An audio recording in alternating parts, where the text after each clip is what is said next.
El Niño ప్రభావంతో నెల్లూరు జిల్లాలో సగటు వర్షపాతం కంటే 33% లోటు నమోదైంది. ఆగస్టులోనూ తక్కువ వర్షపాతం నమోదవుతుందన్న ముందస్తు అంచనాలు ఉన్నాయి. వర్షాభావ పరిస్థితులను ఎదుర్కొనేలా సోమశిల, కండలేరు జలాశయాల్లో నీటి పొదుపు పాటించాలని నిర్ణయించారు.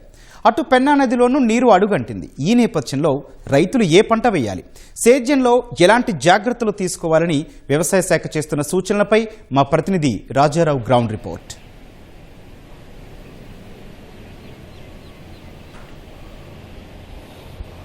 గౌతమ్, ఎల్నినో ప్రభావంతో నెల్లూరు జిల్లాలో వాతావరణంలో అనేక మార్పులు వస్తున్నాయి.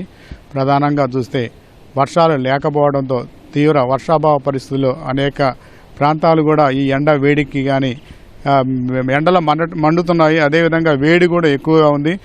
మెట్ట ప్రాంతాలు దాదాపు నెల్లూరు జిల్లాలో 15కు పైగా మెట్ట ప్రాంతాలు ఉన్నాయి. ఉదయగిరి, ఆత్మకూరు నియోజకవర్గంతో పాటు కావలి, అదేవిధంగా కలువాయి, రాపూర్ ఈ ప్రాంతాలలో కూడా తీవ్ర వర్షాభావం నెలకొని ఉన్నది. మే నుంచి చూస్తే మొత్తం మీద కూడా ఒక 3 నెలల పాటు సాధారణ వర్షపాతం కన్నా కూడా 33% లోటు వర్షపాతం నమోదైంది.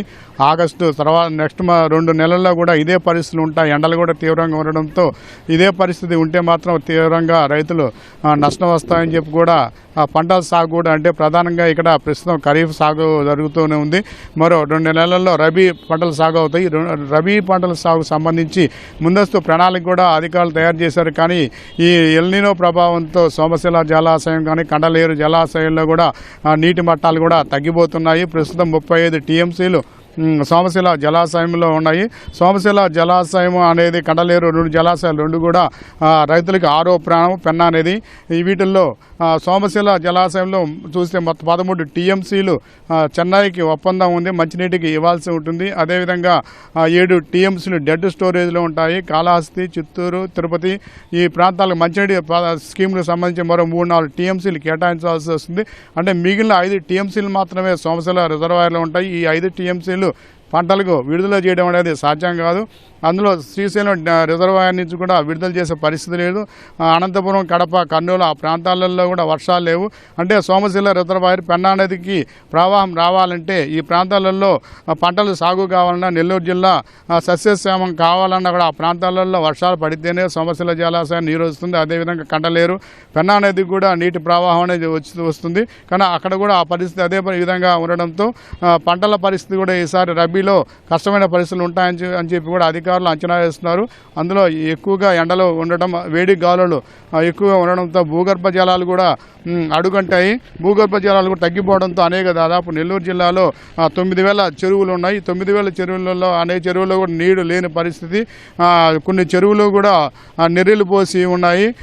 కేవలం ఒక పెన్నా నదిలోనే కొన్ని చోట్ల మాత్రమే నీటి నిల్వలు ఉన్నాయి. అంటే సోమశిల నుంచి నీటిని పూర్తిగా పొదుపు చర్యలు పాటించడంతో కేవలం కొంత ఈ ఖరీఫ్ సాగుకు సంబంధించి చాలా జాగ్రత్తగా నీటిని విడుదల చేస్తున్న పరిస్థితి మనం చూస్తున్నాం. ఇది పెన్నా అనేది మొత్తం కూడా ఎక్కడ కూడా నీరు లేని పరిస్థితి కనిపిస్తుంది.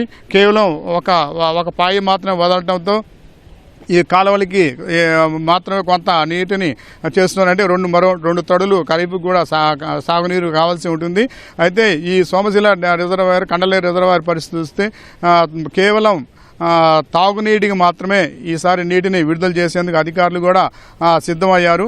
అంటే ప్రధానంగా నెల్లూరు ఉన్న మిగిలిన 5 టీఎంసీలు నెల్లూరు జిల్లాలోని కొన్ని వాటర్ స్కీమ్స్లో మాత్రమే నీటిని కేటాయించాల్సిన పరిస్థితి అనేది కనిపిస్తుంది. ఇది మన నెల్లూరు జిల్లాలో ఎల్నినో పరిస్థితులలో ఈ పెన్నా నది కానీ, సోమశిల డ్యాములు కానీ, అదేవిధంగా కనిగిరి రిజర్వాయర్, సర్వేపల్లి రిజర్వాయర్ కానీ చూస్తే అన్ని చోట్ల కూడా నీటి ఉధృతి, నీరు ఎక్కడ కూడా నిలవలేకపోవడంతో రైతులకు ఈసారి రానున్న రబీకి కొంత కష్టకాలంగానే చెప్పాలి. కేవలం సాగునీటికి మాత్రం పరిష్కారానికి చర్యలు తీసుకుంటున్నారు. ఈ రోజు కూడా శాస్త్రవేత్తలకు కూడా ఒక సమావేశంలో కూడా ఈ నిర్ణయం అనేది తీసుకున్నారు.